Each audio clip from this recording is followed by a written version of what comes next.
As histórias apresentadas neste vídeo são totalmente fictícias e foram criadas exclusivamente para fins de entretenimento. Qualquer semelhança com pessoas, lugares ou acontecimentos reais é mera coincidência. Algumas pessoas desaparecem fazendo barulho, outras somem porque ninguém percebe que estavam ali. Este é o caso de Eduardo Nunes, o porteiro noturno do edifício residencial Aurora. Um homem de 38 anos, discreto, educado, quase invisível. Alguém cuja ausência só foi notada quando já era tarde demais.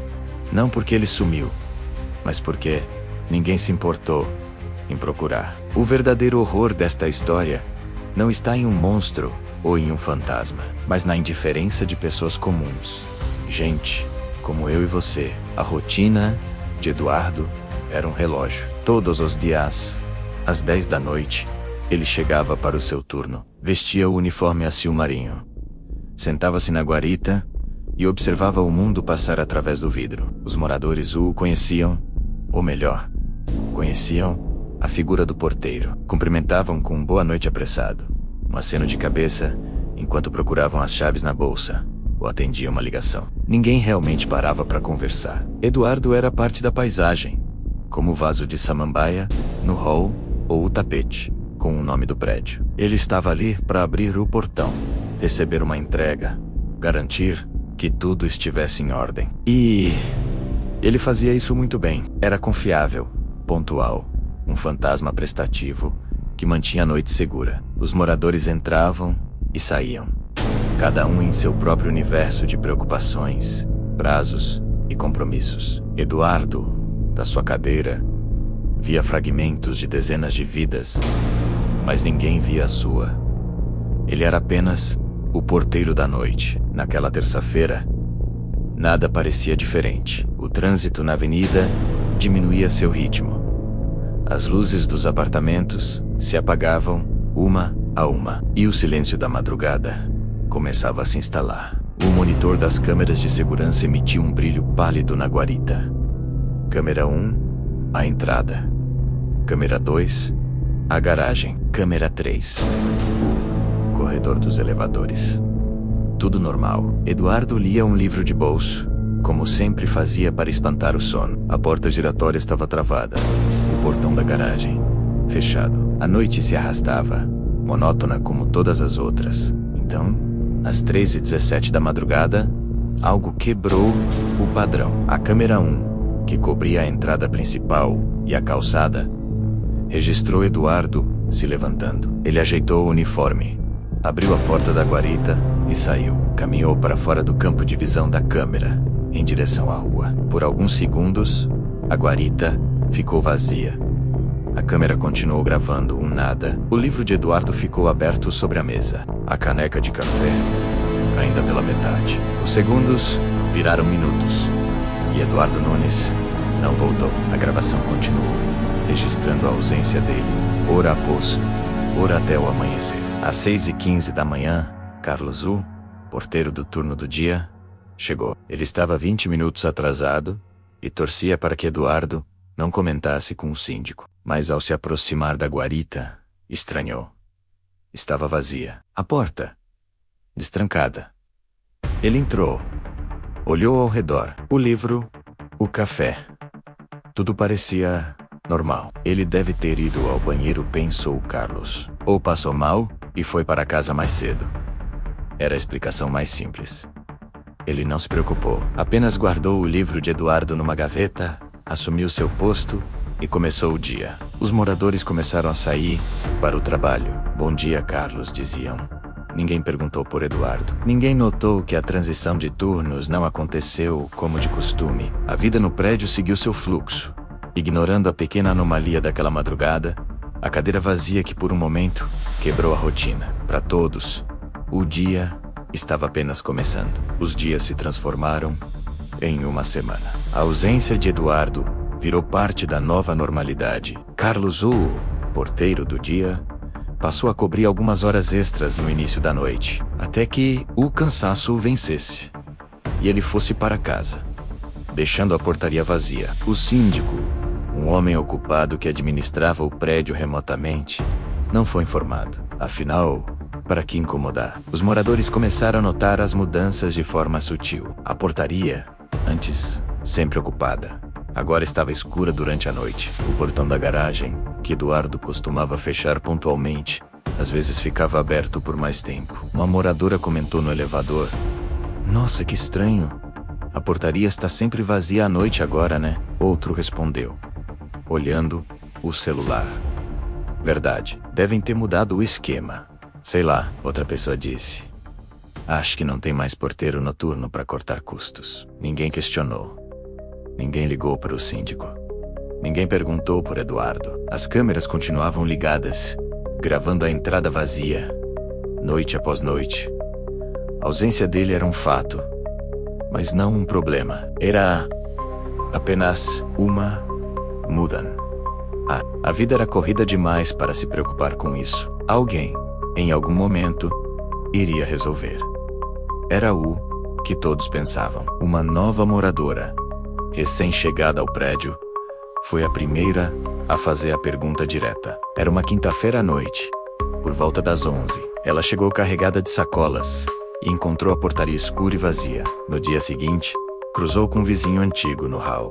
"Desculpa, você sabe me dizer o que aconteceu com o porteiro da noite?" "Nunca tem ninguém aqui?" ela perguntou, genuinamente curiosa. O vizinho franziu a testa, tentando se lembrar. "O Eduardo, acho que ele pediu demissão. Ou foi demitido, não sei bem." Ele deu de ombros. "Faz umas 2 semanas que não o vejo." A resposta foi dada com a certeza de quem não tinha certeza de nada. Pediu demissão? Ninguém confirmou. Ninguém checou. A informação se espalhou como um boato sem fundamento. O porteiro da noite saiu, e isso basta. Para os moradores, Eduardo Nunes não havia desaparecido. Ele simplesmente tinha ido embora. Era mais fácil, mais conveniente acreditar nisso. Era uma explicação que não exigia ação, não gerava culpa, não perturbava a rotina. A verdade era um detalhe inconveniente, que ninguém estava disposto a procurar. A indiferença era um cobertor confortável, e sob ele, o mistério do que aconteceu com Eduardo continuava, enterrado no silêncio de um prédio inteiro. Os moradores do condomínio não lembravam exatamente quando foi a última vez que falaram com o Eduardo Nunes. Ele era o porteiro noturno. Aquele homem de 38 anos, sempre reservado, educado, quase invisível. Sua rotina era um relógio. Mesmo turno, mesmo horário, mesma saudação discreta, que ninguém realmente ouvia. Para os moradores, pessoas comuns e sempre com pressa, Eduardo era apenas parte da paisagem. Uma figura silenciosa que garantia que o portão se abrisse e fechasse. Seu substituto, um rapaz chamado Flávio, era mais falante, mas igualmente ignorado. Ele chegou na quarta-feira para cobrir o turno da noite. Achou estranho Eduardo. Nunca faltava. Ligou para o celular dele, mas só deu caixa postal. O síndico, quando avisado, deu de ombros. Ele deve ter tido algum imprevisto. Se não aparecer até amanhã, a gente vê o que faz. A vida no prédio continuou. Entregas chegavam, carros entravam e saíam, crianças corriam pelo playground. Ninguém perguntou por Eduardo. Ninguém se importou. Achavam que era um problema da administração, do síndico, de outra pessoa. Sempre de outra pessoa. 2 dias se passaram. Flávio continuava cobrindo os turnos. A ausência de Eduardo tornou-se um fato aceito, mas não questionado. Na sexta-feira, uma moradora do 2º andar ligou para a portaria. Sua cachorrinha, a pequena Mel, não parava de latir na porta. Era um latido insistente, agoniado. Flávio, tentando ser prestativo, perguntou se ela queria que ele desse uma olhada. A moradora recusou. "Não precisa. Já vou sair com ela. Só achei estranho." E saiu. No sábado, o cheiro começou. Um odor adocicado e pesado, vindo do corredor do subsolo, perto dos depósitos. No início, era fraco, fácil de ignorar, mas no domingo, tornou-se insuportável. As reclamações começaram a chover na portaria e no grupo de WhatsApp do condomínio. "Que cheiro horrível é esse perto da garagem? Alguém deixou lixo orgânico apodrecendo? Síndico, precisa resolver isso."